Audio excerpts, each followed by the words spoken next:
Miếng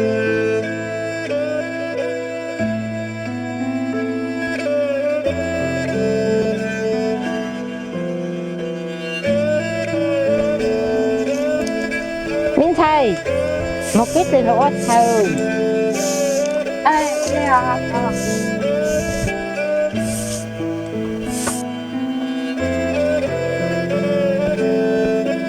Ôn lên một cái tên hả? là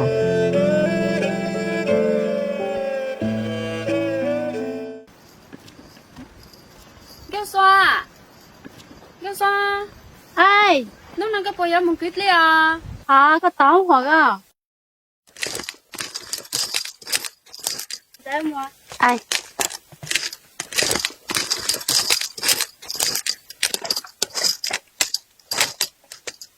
Bé nó lấy một cái gì à? Ai dạ, cái lý cái mỏ tí nữa. Cá mà chuyến thì mình thay được à? Ôn lên. Làm gì? Cái mỏ tí nữa. Một tí nữa nè, mình phải mà thật cái gì à? Ai?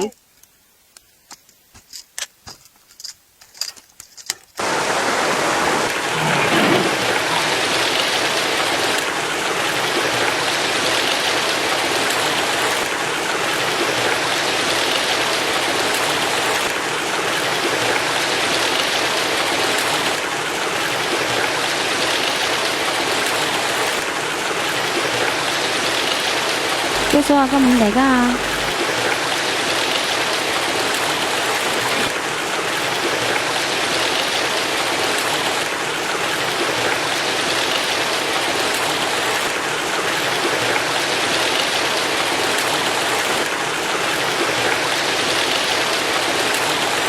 Dạ tôi bảo. Cái nó có được rồi. Nó có tụi táo rồi, chưa đâu.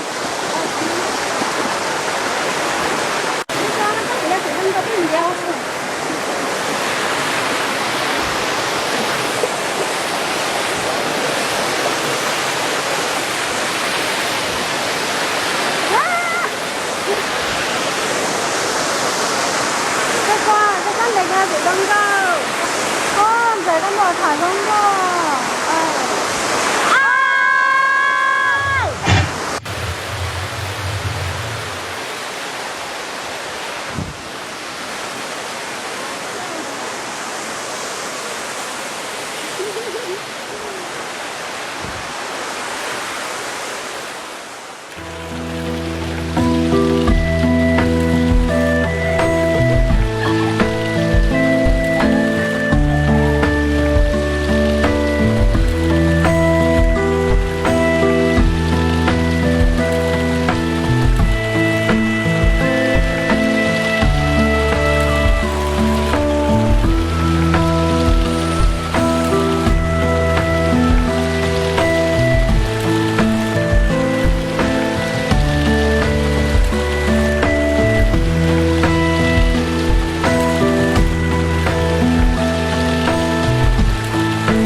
都来么？没蹲他汉在那里搞来我是啦。哎呀，来喏，我那个要么我那子啊。不会，条路汉在那看看对嘞，路后半对呢。我来都来么？搞活动么都多啊。lên nó bây giờ tao mua ở đây cái bộ tao mua con này à cô ấy养熟了没？cô都是mua theo. Cái gì là nó mình tới à.好多不？过来没妈没追了？你宽活的嘛？我来过木条，没木来再过木条。